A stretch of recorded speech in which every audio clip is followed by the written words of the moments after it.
How to change the post layout on Facebook. This tutorial shows you how to switch up how your photos are arranged before posting. First, open the Facebook app. After that, tap on your profile icon at the bottom right. From there, tap the three lines at the top right to open the menu. Right here, tap on your profile to go to your timeline, or simply tap on What's on Your Mind from your feed. Next up, tap the gallery icon next to the text field to open your photos.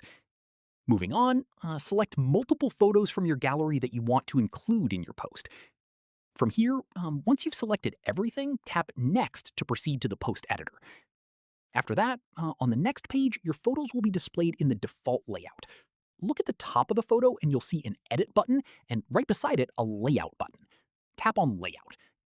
Following this, you'll see three options: Classic, which is the default grid style; Columns, which stacks your photos vertically; and Frame, which adds a border style to your layout.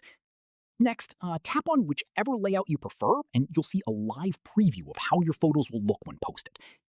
Moving on, add a caption to your post if you'd like, and tag any people you want to include. Finally, tap Next at the top right, and your post will be published to your timeline with your chosen layout. Hope this helped you out. If it did, give it a like, subscribe for more Facebook tutorials, and tap the bell for updates. See you in the next one.